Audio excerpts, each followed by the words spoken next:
Alhamdulillahirabbil alamin. Wassalatu wassalamu ala asyrafil anbiya'i wal mursalin wa ala alihi wa sahbihi ajma'in. Asyhadu an la ilaha illallah wahdahu la syarikalah. Asyhadu anna Muhammadan abduhu wa rasuluh sallallahu alaihi wasallam la nabiyya ba'dah. A'udzu billahi minasyaitonir rajim. Bismillahirrahmanirrahim. Wa ma umiru illa liya'budullaha mukhlishina lahuddin hunafa wa yuqimus sholata wa yu'tuz zakata wa zalika dinul qayyimah. Mereka tidak disuruh kecuali supaya menyembah Allah dengan memurnikan ketaatan kepadanya dalam menjalankan agama yang lurus, dan supaya mereka mendirikan sholat, menunaikan zakat, dan yang demikian itulah agama yang lurus. Al-Quran Surat Al-Bayyinah ayat 5. Bapak dan ibu-ibu jamaah zuhur rahimakumullah, tema pembicaraan kita siang hari ini adalah tentang menjaga keikhlasan agar tidak ternoda oleh riya. Syarat utama perbuatan atau ibadah diterima Allah ada dua. Pertama, ikhlas. Yang kedua, mengikuti contoh dari Rasul.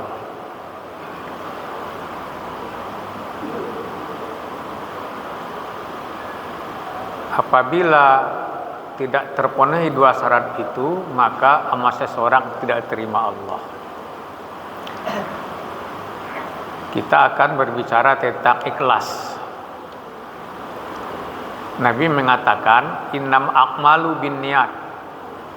Sesungguhnya setiap amal atau perbuatan itu tergantung dengan niatnya. Wa innama likulli imri'in ma nawa.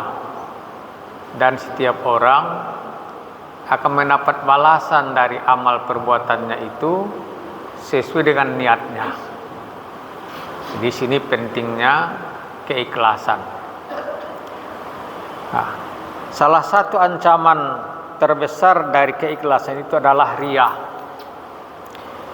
yaitu melakukan ibadah untuk dilihat atau dipuji oleh manusia. Riya berasal dari kata ro'a, melihat. Jadi ingin memperlihatkan perbuatannya, memperlihatkan amalnya dengan tujuan agar dapat pujian atau sanjungan dari manusia. Nah, Rasul mengingatkan dalam sabdanya riwayat Ahmad, inna ahwa fa ma akhafu alaikum asyirkul asghar. Sesungguhnya yang paling aku takutkan atas kamu ialah syirik kecil. Qalu, sahabat bertanya, ya Rasulullah, wa masyirkul asghar? Apakah syirik kecil itu? Qala, Nabi bersabda, arya, yaitu riya. Riya dapat menghapus nilai atau pahala amal seseorang, sebagaimana ditegaskan dalam Al-Quran surah Al-Baqarah ayat 264. Ya ayyuhallazina amanu la tubtilu shadaqatikum bil manni wal adza kallazi yunfiku malahu riya'an nas. Dan selanjutnya artinya, wahai orang-orang yang beriman, janganlah kamu membatalkan pahala sedekahmu dengan menyebut-nyebutnya dan menyakiti perasaan orang yang menerimanya, seperti orang yang menginfakkan hartanya karena ria atau pamer atau ingin dipuji oleh manusia, sedangkan dia tidak beriman kepada Allah dan hari akhir. Nah, perumpamaan mereka yang seperti itu adalah seperti batu licin yang di atasnya ada debu. Lalu batu itu diguyur hujan lebat sehingga tinggallah batu itu licin kembali. Mereka tidak menguasai sesuatu pun dari apa yang mereka usahakan. Allah tidak memberi petunjuk kepada orang-orang yang kafir. Jadi ria itu bisa menghapus pahala amal seseorang. Nah, sebagaimana batu licin, di atasnya ada tanah atau debu yang kering, lalu turun hujan lebat, maka debu atau tanah itu pun akan hanyut dan tinggallah batu yang licin.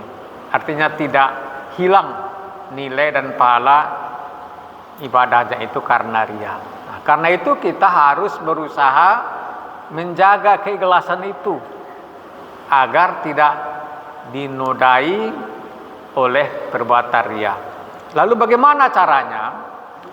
Pertama adalah senantiasa meluruskan niat sebelum kita melakukan sesuatu itu, dan waktu kita melakukannya, serta sesudah kita melakukannya. Nah, jadi inilah yang selalu disebut dengan liwajahillah, mencari ridha Allah, mencari karunia Allah. Ikhlas jangan diartikan bahwa sesuatu itu gratis, tidak. Kalau nanti kata ikhlas itu mengharapkan sesuatu apapun, maka bubar itu pasar. Atau orang belanja, ini ikhlas Pak, diambil barang tidak dibayar, nanti orang toko akan merugi. Nah, ikhlas itu pertama niatnya itu sendiri. Jadi niatnya melakukan perintah Allah, laksanakan perintah Allah. Nah, dari siapa apa yang kita lakukan itu niatnya karena melaksanakan perintah Allah. Apakah itu ibadahnya ibadah khusus sholat misalnya, atau ibadah umum misalnya berdagang, dari pekerjaan sebagainya. Yang kedua, ikhlas itu adalah dalam melakukan pekerjaan atau amal itu dilakukan dengan sungguh-sungguh menurut sunnah Rasul. Itu mana yang larang ditinggalkan, diperintah lakukan. Yang ketiga, apabila dalam pekerjaan itu kita mendapat hasil, mendapat untung, mendapat upah dan lain sebagainya, maka hasilnya itu harus dimanfaatkan pada jalan dari Allah Subhanahu wa taala. Itu ikhlas namanya. Jadi niatnya harus tetap dijaga. Nah, waktu kita melaksanakan juga seperti itu. Waktu melaksanakan yang kedua, ya sudah selesai. Jangan misalnya kita berinfak karena menjaga keikhlasan, kita tidak sebut nama kita karena kita ingin menjaga jangan sampai kita ria. Tapi kadang-kadang setelah selesai, maka ia lupa, disebut lagi. Nah, kemarin kita kan berinfak, ada yang menyumbang sekian-sekian, lalu ada hamba Allah sekian, itu saya itu, lupa lagi itu. Nah, disebut-sebut lagi. Jadi jangan disebut-sebut. Allah sudah tahu itu, walaupun kita tidak menyebutnya gitu. Itu yang pertama, menjaga niat itu mulai melakukan, sedang dilakukan, dan setelah melakukannya, jaga itu. Jangan sampai jatuh kepada ria itu. Yang kedua, menyadari bahwa betapapun banyak pujian, sanjungan daripada penghargaan dari manusia kepada kita, maka di akhirat tidak ada manfaatnya itu. Jadi tidak akan bertambah berat timbangan amal seseorang karena dipuji, karena disanjung, karena dielulukan oleh orang banyak, tidak bertambah itu timbangannya itu. Itu yang harus kita sadari.